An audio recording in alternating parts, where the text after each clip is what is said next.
Pak si A menugaskan itu surat tugas, tetapi surat tugas itu memang hanya diberikan kepada si DC, bukan diberikan kepada kita. Yang diberikan kepada kita adalah surat tagihan yang dalamnya ada nama kita dan nominal hutang kita.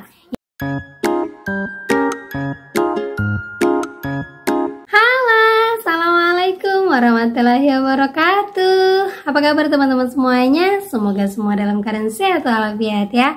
Oke teman-teman, kali ini saya akan membahas tentang aku laku yang sudah mulai sita barang. Emang boleh ya? Nah, kita akan bahas juga ada beberapa pinjol yang mulai datang ke tempat kalian dengan membawa surat yang bertuliskan tangan. Ini bener apa enggak ya? Nah, di awal tahun 2024 banyak sekali yang dilakukan para DC-DC pinjol untuk menagih ke tempat kalian. Nah, jangan sampai kalian salah tanggap biar kalian tidak terjebak.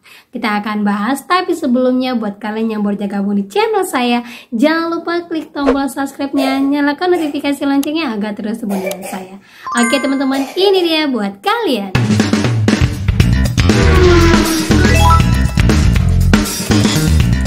Oke teman, kita lanjut aja ya, langsung ke pembahasan aku laku yang menyita barang. Nah, ini bisa terjadi apa enggak ya? Nah, kita bahas dulu. Saya dulu punya pengalaman tentang teman saya yang ngambil barang di home credit ya. Home credit leasing, bukan home credit atau kita sebut HCI pinjol, bukan yang itu ya. Jadi dia ngambil HP. Nah, pada saat itu dia tidak bisa melanjutkan pembayarannya. Akhirnya HP tersebut disita. Nah, kalau untuk HCI sendiri memang saya lihat di dalam draftnya itu terdapat kolom untuk fidusia, yaitu pengambilan barang apabila kita tidak bisa melanjutkan pembayaran lagi. Nah, kalau untuk aku laku, setahu saya itu ada aku laku dana cicil, aku laku paylater, dan aku laku pinjaman. Nah, kalau misalnya kalian pengambilannya ke toko, terus kalian menggunakan aku laku, kalian lihat dulu dalam perjanjiannya, apakah itu aku laku paylater, apakah aku laku pinjaman, apakah aku laku dana cicil. Ya, karena setahu saya untuk pengambilan barang itu memang biasanya dilakukan oleh multi finance, karena multi finance itu di dalam draftnya itu terdapat fidusia yang boleh menarik barang seperti leasing pada umumnya. Kalau memang tidak ada yang minta tentang fidusia, berarti pada saat DC datang ke rumah kalian dan mau menarik barang kalian itu tidak dibenarkan. Sama aja itu dengan pencurian. Kalau aku laku sendiri yang setahu saya hanya 3 pinjaman itu. Kalau memang ada leasingnya, setahu saya untuk leasing yang memang banyak pembayaran barang itu adalah Kredivo, Kredit Pintar, kemudian HCI. Itu yang paling banyak digunakan sama orang. Kalau aku lakuin sendiri, coba cek lagi di dalam draftnya ada nggak yang menyatakan tentang fidusia. Gitu teman-teman ya. Nah, oke, kita lanjut lagi teman-teman ya. Jadi di sini saya ada catatkan sekitar 6 pinjol yang memang datang ke rumah kalian yang sekarang ini banyak datang ke tempat kalian dengan membawa surat yang bertulis tangan tanpa ada kop surat resmi, dan itu bisa dilihat adalah fotokopian. Nah, kalau ditanya apakah itu resmi? Kalau dari jawaban saya bentuknya seperti itu nggak resmi. Karena apa? Itu tidak keluar langsung dari perusahaan penagihnya. Sekalipun perusahaan penagihnya adalah perusahaan pihak ketiga, minimal perusahaan pihak ketiga punya kop surat sendiri, dan di situ menyatakan bahwa kami adalah perusahaan yang bekerja sama dengan pinjol ini, dan kop suratnya adalah kop surat resmi ya, bukan dari fotokopian. Masa orang datang ke rumah kita menagih jutaan, modalnya hanya fotokopian doang, kan gak enak ya kan, kayak kelihatan kayak main-main aja ini, kayak kelihatan ide sih bodong nih seperti ini ya kan. Oke, lanjut teman-teman ya. Jadi di sini banyak sekali di awal tahun 2024 teman-teman saya ngaduin, Mbak, DC ini datang pakai surat yang tulis tangan, kop suratnya fotokopi. Nah, contohnya seperti ini. Pasti kalian pernah dapatkan ini seperti ini. Ya, baik itu kalian terima langsung, baik itu dititipkan sama orang tua kalian atau dititipkan sama tetangga kalian. Ada ya teman-teman ya bentuknya seperti ini. Ini hanya salah satu contoh ya. Yang pertama yang datang menggunakan kertas surat tulisan tangan tanpa ada stempel itu adalah pertama Kredit Pintar. Kemudian yang kedua adalah Indodana, selevel Kredit Pintar. Indodana make suratnya abal-abal ya untuk di pihak ketiganya, nggak level banget. Terus lagi yang ketiga Rupiah Cepat. Lanjut lagi Kredivo. Terus itu Julo. Yang terakhir itu adalah Dana Rupiah. ya, datang ke rumah kalian menitipkan tagihan kepada kalian, terus itu tagihannya tulis tangan cuman fotokopian. Nah, yang harus kalian perhatikan, Mbak, ini bener resmi atau enggak ya? Kalau saya bilang itu tidak resmi. Karena apa? Setiap perusahaan pihak ketiga itu pasti punya perusahaan. Ya, berdirilah sebuah perusahaan itu pasti ada kop suratnya, ada surat izin usahanya, ada nomor suratnya dan segala macamnya. Kalau memang itu adalah perusahaan resmi, ya, dia akan menuliskan benar-benar saya dari perusahaan ini bekerja sama dengan pinjol ini bentuknya seperti Call Mitra. Kalian tahu Call Mitra ya?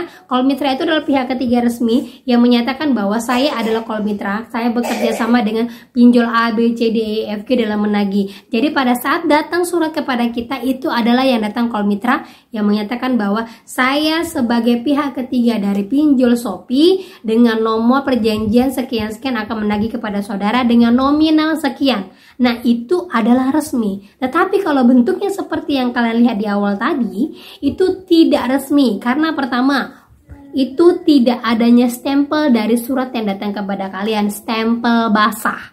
Ya, yang pertama. Yang kedua, tidak adanya kop surat resmi di atasnya. Kop surat resmi itu pasti harus berwarna, tidak boleh fotokopian, harus ada nomor suratnya juga, harus ada tanggal resminya ya. Kalau bentuknya seperti itu hanya ada logo Julo kah, logo Shopee kah, itu tidak resmi. Ya, tidak resmi. Kalau kalian mendapatkan yang model seperti itu, bisa saja itu DC-nya DC abal-abal ya teman-teman ya. Masa mau menagih puluhan juta bentuknya seperti itu, nggak ada model banget ya kan.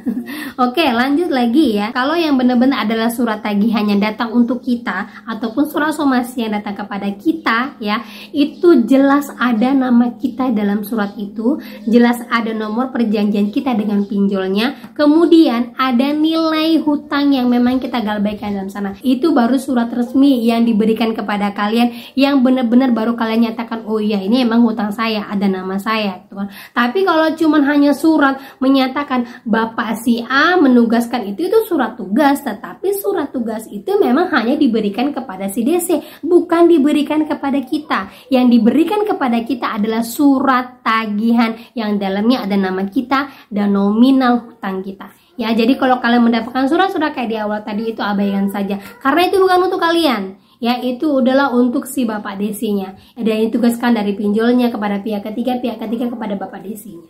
Gitu teman-teman ya. Oke, lanjut lagi. Kalau memang di dalamnya tidak ada nama kita, ya, tidak tertuliskan nama kita, abaikan saja, udah jadikan aja loh untuk coret-coretan anak-anak kalian.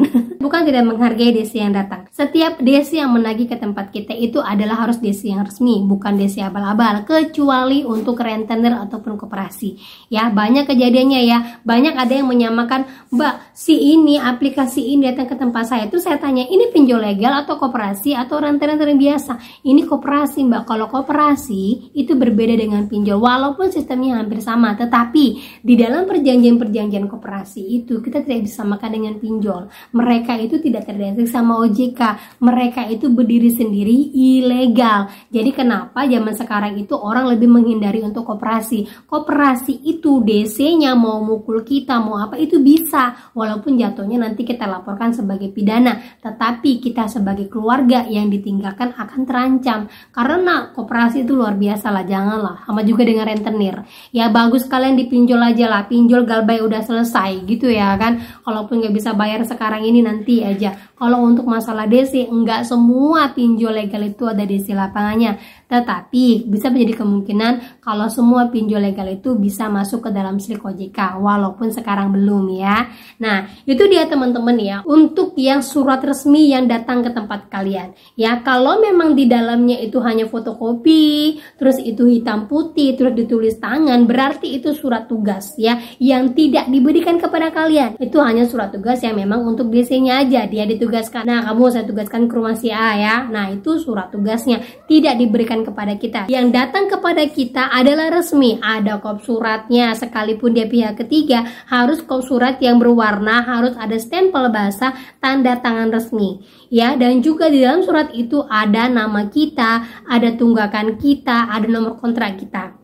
Ya, kalau memang dia resmi. Kalau dia menagih ngirim kita lewat WA, surat-surat begini, abaikan saja karena di dalamnya sudah pasti 100% tidak ada nama kalian. Yang ada nama kalian itu adalah yang datang kepada kalian. Itulah dia namanya somasi ataupun bisa kita sebut juga dengan hukum perdata. Hukum perdata itu adalah somasi yang datang kepada kalian. Nah, tidak lebih dari itu. Gitu teman-teman ya. Jadi buat kalian semuanya jangan takut lagi kalau menerima surat-surat yang seperti itu karena banyak sekali nih yang DM kepada saya dan bentuknya hampir sama, tulisan tangan, tidak ada stempel, tanda tangannya tanda tangan acak adul, terus tulisan nama orangnya. Jadi emang itu hanya surat tugasnya mereka aja, bukan yang diberikan kepada kita. Kalau yang diberikan kepada kita adalah yang resmi. Gitu ya. Oke, itu saja yang bisa saya sampaikan pada hari ini. Semoga menjadi mood booster buat kalian. Jangan pernah takut, jangan pernah khawatir sekalipun kita masih masuk di awal-awal tahun 2024. Saya yakin ketika tahun 2023 kalian kuat menghadapi semua terorannya, di tahun 2024 kalian lebih kuat lagi. Oke, akhir kata saya ucapkan Assalamualaikum warahmatullahi wabarakatuh.